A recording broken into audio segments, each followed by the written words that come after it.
श्री शिवाय नमस्तुभ्यम हर हर महादेव जय महाकाल। कैसे हैं आप सभी लोग। देखिए आप सभी को पता है कि आज है 6 अक्टूबर 2025 का दिन और आज की रात्रि पड़ रही है शरद पूर्णिमा की रात्रि, जो होती है अश्विन पूर्णिमा, कजोगरी पूर्णिमा। महाराज ये वो पूर्णिमा होती है जिस दिन आपके बड़े से बड़े रोग दोष कष्ट तो दूर होते हैं, आपकी बड़ी से बड़ी कामनाएं पूरी होती है, बड़ी से बड़ी बीमारियां दूर होती है। और आज की रात्रि आप सभी लोगों को अपने घर पर एक पूर्ण दीपक जलाना नहीं भूलना है, 5 बेलपत्र का उपाय करना नहीं भूलना है, 21 दीपक का जो विशेष महा उपाय आज की रात्रि आप सभी को अपने घर पर चंद्रमा की रोशनी में करना है, उसे नहीं भूलना है। और सबसे अचूक उपाय आज की रात्रि का करने का, खीर खाने वाला उपाय आप सभी लोगों को जरूर करना है। और गुरुदेव जी की ही कथा से सुन करके और समझ करके पूरे उपाय को बहुत आसान भाषा में आप सभी को बताऊंगा, परंतु उससे पहले आप सबसे बस एक छोटी सी प्रार्थना, जो लोग पहली बार आए हैं चैनल को सब्सक्राइब जरूर कीजिएगा और वीडियो को लाइक करके महादेव का कोई सा भी प्यारा नाम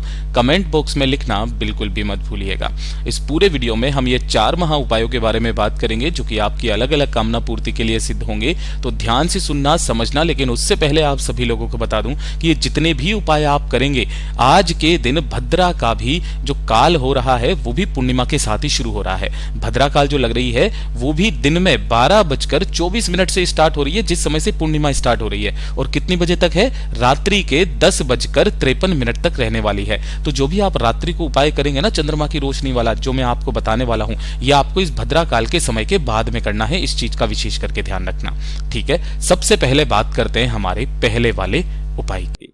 पहला वाला जो उपाय पूज्य गुरुजी ने बताया किन लोगों को करने के लिए कहा, उस चीज को ध्यान से सुनिएगा कि अगर आपकी कोई मनोकामना, कोई इच्छा आपकी काफी समय से पूरी नहीं हो रही है, सब कुछ उपाय कर करके थक चुके हो, गुरुदेव ने कहा शरद पूर्णिमा की रात्रि को किया गया ये वाला उपाय अगली पूर्णिमा आने से पहले आपकी उस इच्छा को जरूर पूरा करता है।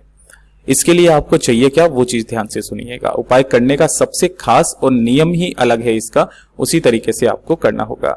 देखिए इसके लिए आपको 1 लोटा शुद्ध जल चाहिए, अपने घर का तांबे के कलश में ले लेना, ठीक है। इसी के साथ में आपको चाहिए होंगे 5 बेलपत्र, ठीक है। ये जो भी बेलपत्र लोगे कहीं से भी खंडित कटे फटे नहीं होने चाहिए, इस चीज का ध्यान रखना। 1 लेना होगा मात्र कमलगट्टा, जो कि माता लक्ष्मी जी को बहुत ज्यादा पसंद है।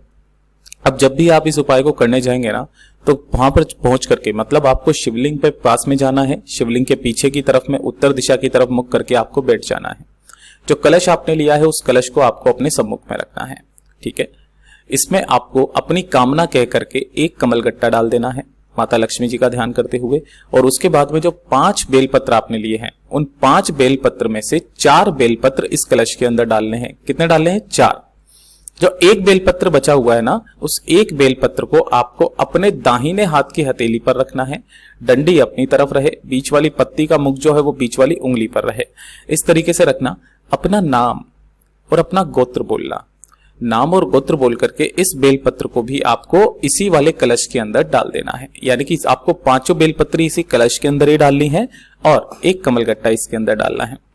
दोनों हाथों में इस कलश को पकड़ना, कुंदकेश्वर महादेव का स्मरण करना। किनका करोगे? कुंदकेश्वर महादेव का आपको स्मरण करना है, और इस संपूर्ण जल को आपको शिवलिंग के ठीक ऊपर बेलपत्रों के साथ ही श्री शिवाय नमस्तुभ्यम मंत्र का स्मरण करते हुए समर्पित कर देना है। जब ये पूरा जल समर्पित होकर के नीचे की तरफ में गिरे जलाधारी से थोड़ा सा जल रोकना, अपनी कामना कहकर दोनों नैनों पर लगा लेना।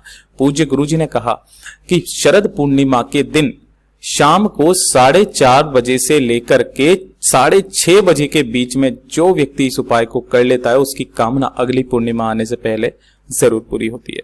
पूज्य गुरु जी का बहुत अद्भुत और अचूक उपाय है, जरूर कीजिएगा। बात करते हैं दूसरे वाले उपाय की। दूसरा वाला जो उपाय होगा ये होगा आपकी धन प्राप्ति को लेकर के, कि अगर आपके घर में पैसा नहीं आ रहा, धन नहीं आ रहा, पैसे को लेकर के काफी सारी समस्याएं बनी हुई है, कर्ज बढ़ता चला जा रहा है, अनावश्यक खर्चे आपके परिवार में बहुत ज्यादा हो रखे हैं, दुकान व्यापार नहीं चल रही है, घर में संपदा नहीं है, तो एक छोटा सा उपाय अपने घर पर इस शरद पूर्णिमा की रात्रि को जरूर करना। 3 काम आपको करने होंगे अपने ही घर पर रात्रि के समय, जब चंद्रमा की रोशनी निकल करके आ जाए। आपको करना क्या है? 1 कलश लेना है तांबे का, जिसके अंदर आपको अपने घर का शुद्ध जल भर लेना है सिंपल, और 1 अलग से कटोरी लेनी है। इस कटोरी के अंदर क्या करना है? आपको भरना होगा गंगा जल, ठीक है। इसके अंदर आपको गंगा जल भरना है।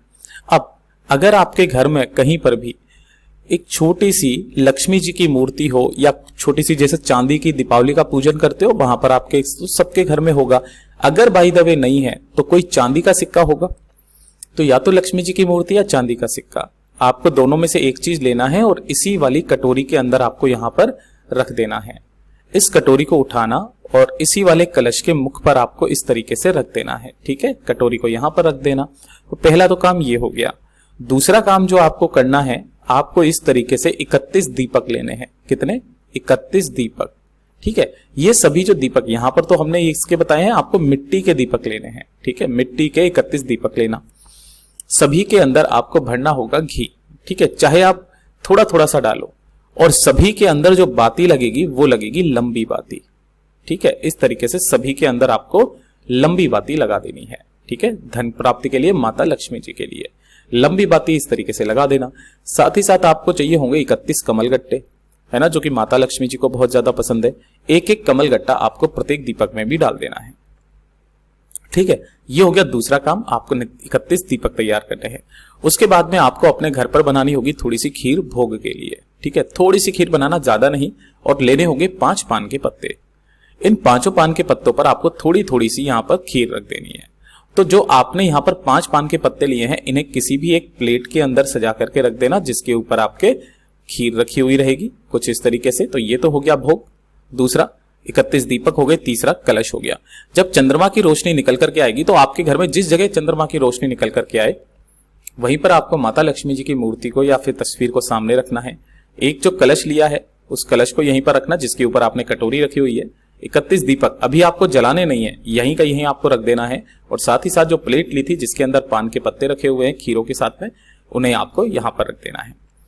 आपको यहां पर माता लक्ष्मी जी का ध्यान करते हुए अपनी कामना कहनी है, इनका पूजन करना है। पूजन करने के पश्चात आपको करना क्या है, पूजन करने से पहले ही उन दीपकों को प्रज्वलित कर लेना, उसके बाद में आपको पूजन करना है। पूजन करने के पश्चात ढोक दे करके आपको क्या करना है, जब रात्रि में चंद्रमा की रोशनी में इसे करेंगे ना, उसके बाद में इन दीपकों को ऐसा का ऐसा ही छोड़ देना है। सारा सामान जहां पर रखा हुआ है वहीं पर छोड़ देना है, कुछ भी नहीं करना है। अगला जो दिन आएगा शरद पूर्णिमा के बाद में जो एकम तिथि लगेगी, मतलब प्रतिपदा तिथि, उस दिन जब आपकी घर की स्त्री, नारी, बहन, बेटी कोई भी सुबह उठे तो उठते ही आपको करना क्या है वो चीज ध्यान से सुनिएगा। नहाने धोने के पश्चात ये वाला जो जल है इसे तो आप किसी भी हरे वृक्ष के पेड़ के नीचे डाल देना। ठीक है, इस कटोरी के अंदर जो आपने यहां पर लक्ष्मी जी की मूर्ति या फिर चांदी का सिक्का रखा था उसे किसी भी लाल कपड़े में बांध करके अपने घर की तिजोरी में रख देना। 31 दीपकों को साफ करके आप इन दीपकों को वापस किसी भी पूजा में भी काम में ले सकते हैं। उसके और 31 जो कमल गट्टे बचे हैं उन 31 कमल गट्टों को भी आप लाल कपड़े में बांध करके अपने साथ तिजोरी में रख देना। और ये जो 5 पीपल को पान के पत्तों पर खीर है, इन सभी का भोग आपके पूरे परिवार को खाना है। गुरुदेव ने कहा आपके घर में जो 1 साल में जितनी वृद्धि होगी ना, आपके जीवन में कभी इतनी वृद्धि नहीं होगी। इतना अद्भुत और रोचक उपाय है जो जरूर कीजिएगा। अब बात करते हैं हम लोग तीसरे वाले उपाय की। बहुत सारे लोगों के साथ में किस तरीके की प्रॉब्लम है कि उनके कुछ इस तरीके से दांत खाज खुजली रहती है, इस तरीके से दांत हो गए, या फिर चेहरे पर कुछ इस तरीके के दाग हो गए, या फिर शरीर में कहीं पर कोई गठान हो गई है, जा ही नहीं रही है, सारे उपाय व्रत सब कुछ कर लिए, ट्रीटमेंट भी ले लिया, नहीं सही हुआ। तो आपको क्या करना है, शरद पूर्णिमा की रात्रि को एक प्लेट इस तरीके से तैयार करनी है। प्लेट आपने तैयार कर ली। प्लेट तैयार करने के बाद में इसके अंदर आपको लगाने होंगे 21 दीपक। कितने दीपक लगाने हैं? 21 दीपक मिट्टी के। ठीक है, 21 दीपक आपको इस तरीके से मिट्टी के लगा देने हैं। इन सभी के अंदर आपको लगानी होगी गोल बाती। क्या लगानी है? गोल बाती। ठीक है, और इसके अंदर आपको भरना होगा घी। ठीक है, तो इस तरीके से आपने क्या कर दिया, 21 दीपकों की एक थाली तैयार कर ली। इन 21 दीपकों की थाली को लेकर के आपको प्रज्वलित करके जब रात्रि का समय आएगा ना, उस रात्रि के समय चंद्रमा की रोशनी में आपको इसे रख देना है। चंद्रेश्वर महादेव के नाम से या चंद्रमौली महादेव के नाम से इस तरीके से आपको 21 दीपकों को यहां पर रख देना है। रख देने के पश्चात चंद्रमा की रोशनी जैसे जैसे इसके ऊपर गिरेगी ना, आपको एक अलग से खाली प्लेट लेनी है। उस खाली प्लेट को ऊपर की तरफ लगाना। तो इससे क्या होगा कि जो प्लेट है ना, इसके नीचे की तरफ यहां पर कुछ कालोच जमना इकट्ठा हो जाएगी। यहां पर कालोच जमेगी। ठीक है ना, काजल। आपको क्या करना है, उस कालोच को इकट्ठा करना है, किसी भी एक डिब्बी के अंदर डाल लेना है और इसी के अंदर आपको थोड़ा सा गाय का घी मिलाना है। ज्यादा नहीं, थोड़ा सा गाय का घी मिला लेना। कब करना है? केवल शरद पूर्णिमा के दिन, ठीक है।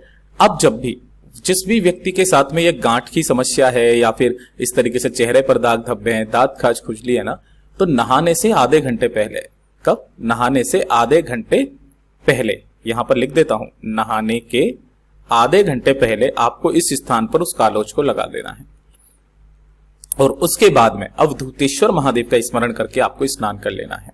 आप 7 दिन लगातार कर लीजिएगा, उसके बाद देखिएगा आपकी ये समस्या दूर होगी। पूज्य गुरु जी का बहुत अद्भुत और अचूक उपाय है, जरूर कीजिएगा। और चौथे नंबर का उपाय आप सभी लोगों को करना है। अगर आपके परिवार में कोई भी व्यक्ति है जिसके श्वास से संबंधित कोई रोग है, दमे की बीमारी, श्वास की बीमारी, इस तरीके की कोई बीमारी है, या फिर अनिद्रा की बीमारी है, रात को नींद नहीं आती है, रात में चलने की बीमारी है ना, रात में चलने की बीमारी है, एक छोटा सा उपाय आप कर लीजिएगा उनके लिए। आपको ऐसे करके 5 पीपल के पत्ते लेने हैं, खंडित नहीं होने चाहिए, घर पे बनाना थोड़ी सी खीर। इन 5 पीपल के पत्तों को आपको एक प्लेट के अंदर क्या कर लेना है, इस तरीके से रख लेना है। इस तरीके से आप 5 पीपल के पत्ते रख लेना, सभी के ऊपर थोड़ी थोड़ी सी खीर रख लेना। चंद्रमा जब निकल करके आ जाए रात्रि को, तो रात्रि को 12 बजे आपको करना क्या है, उससे पहले ही इस प्लेट को ले जा करके यहां पर आपको रख देना है, ठीक है। और रात्रि के जब 12 बज जाएं, तो रात्रि के 12 बजे आपके परिवार के जिस भी व्यक्ति के साथ में श्वास, दमे की बीमारी या फिर अनिद्रा इस तरीके की बीमारी है, तो चंद्रमा की रोशनी में रखे हुए इन पीपल के पत्तों की खीर, जो इनके ऊपर खीर रखी हुई है, रात्रि को 12 बजे उस व्यक्ति को खिला देना। साल में सिर्फ एक ऐसा दिन होता है, शरद पूर्णिमा का दिन, जिस दिन इस उपाय को किया जाता है। उस बंदे की बीमारी, उस व्यक्ति की बीमारी हमेशा के लिए खत्म हो जाती है। पूज्य गुरु जी का बहुत अद्भुत और अचूक उपाय है, जरूर कीजिएगा। वीडियो पसंद आए तो लाइक जरूर करना, चैनल को सब्सक्राइब जरूर कीजिएगा। मैं आपसे मिलता हूं अगले वीडियो में, तब तक के लिए ओम नमः शिवाय, हर हर महादेव, जय महाकाल।